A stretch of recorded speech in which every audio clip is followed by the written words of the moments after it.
Hi every one, welcome to global short and academy. இந்த வீடியோவில் நம்ம Tamil short and lessons chapter 11 பார்க்க போகிறோம். சாப்டரோட நேம் இர் இல் கொக்கிகள். இந்த சாப்டர் நம்ம 2 பார்ட்டாக பார்க்க போகிறோம். அதில் பார்ட் 1 இந்த வீடியோவில். நம்ம ஃபர்ஸ்ட் சாப்டரில் மெய்யெழுத்துக்களில் ஒரு மெய்யெழுத்துக்களுக்குமே ஒரு வடிவம் பார்த்தோம், எப்படி எழுதுறதுன்னு சொல்லிட்டு.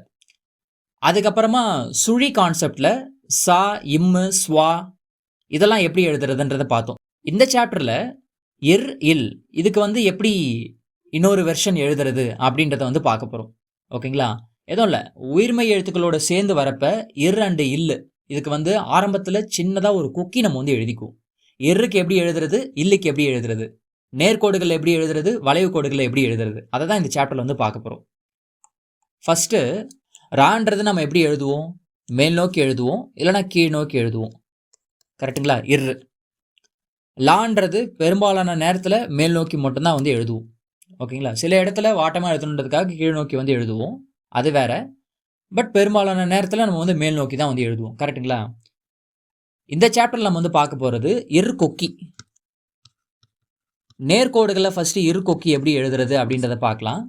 இது பான்னு சொன்னால் ஆரம்பத்தில் வலது வாட்டமாக ஒரு கொக்கி ஆட் பண்ணிக்கிட்டோன்னு வச்சுக்கோங்க. இது பர்ரு. ஓகேங்களா? வலது வாட்டமா, ரைட் மோஷனில். அதுவே டாக் ஆட் பண்ணோம் அப்படின்னா டர்ரு இல்லைன்னா டர்ரு. ஜாக் ஆட் பண்ணோம் அப்படின்னா ஜர்ரு. சா கிடையாது, ஜா. காக் ஆட் பண்ணோம் அப்படின்னா கர்ரு.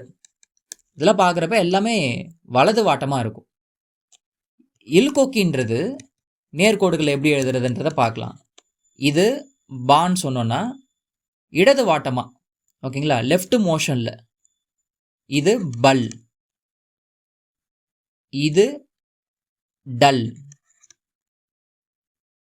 இது ஜல், இது கல். சவுண்டு தான் பார்க்கணும்.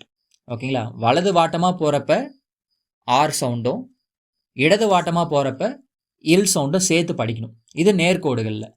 இதுவே வளைவு கோடுகளில் பார்க்கலாம், இருக்கொக்கி அப்படின்னு சொல்லிட்டு. இது வா. சின்னதாக ஆரம்பத்தில் ஒரு கொக்கி ஆட் பண்ணிக்கிட்டோம் அப்படின்னா வர்ரு.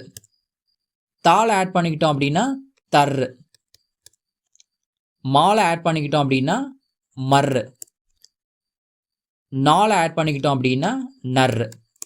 ஓகேங்களா? சின்னதாக ஒரு கொக்கி. இதுவே இல் கொக்கி அப்படின்னு பார்ப்போம். இது வா, பெரிய கொக்கி போட்டுக்கிட்டோன்னு வச்சுக்கோங்க. இது வல்லு. தாளை பெரிய கொக்கி ஆட் பண்ணிக்கிட்டோம் அப்படின்னா தல்லு. மாலை பெரிய கொக்கி மல். நாளை பெரிய கொக்கி நல்.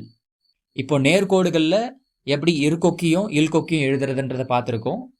வளைவு கோடுகளில் எப்படி இரு கொக்கியும் இல் கொக்கியும் எழுதுறது அப்படின்றத பார்த்துருக்கோம். ஓகே. சில மெய்க்குறிகள் கூட நம்ம கொக்கிகள் சேர்த்து எழுத மாட்டோம். ஏன் அப்படின்னா அப்படி சேர்த்து எழுதுறப்ப அது வேற மெய்யெழுத்துக்கான மெய்க்குறி ஆயிரும். எக்ஸாம்பிளுக்கு இது ரா, இது கூட ஹூக்ஸ் ஆட் பண்ணுறப்ப இது யா ஆயிடுது பாருங்க.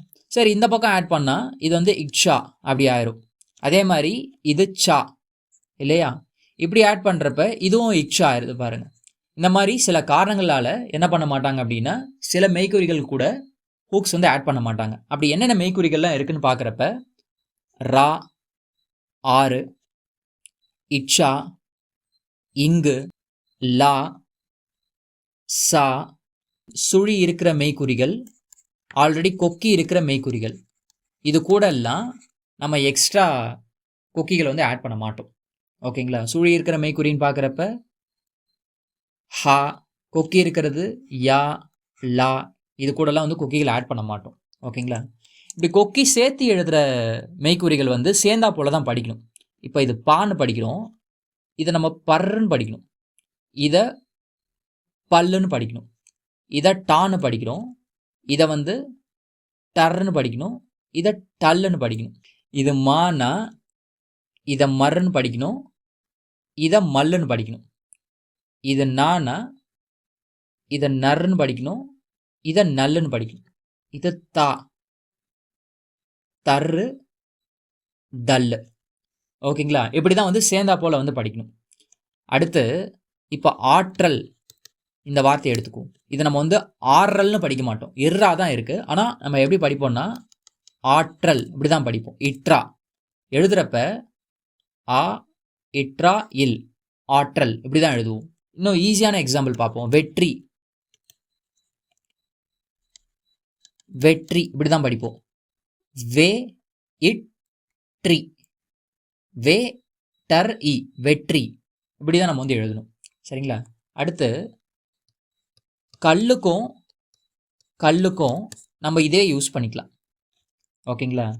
செங்கல் இந்த வார்த்தை பாருங்க. செங்கல் செங்கல். திண்டுக்கல்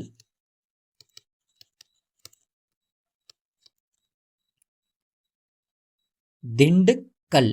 ஓகேங்களா? இப்போ மாடுகள் அப்படின்னு வரப்ப மாடுகள் மாடுகள் இது பன்மை விகுதி. வண்டுகள் வண்டுகள். தொழிலாளர்கள்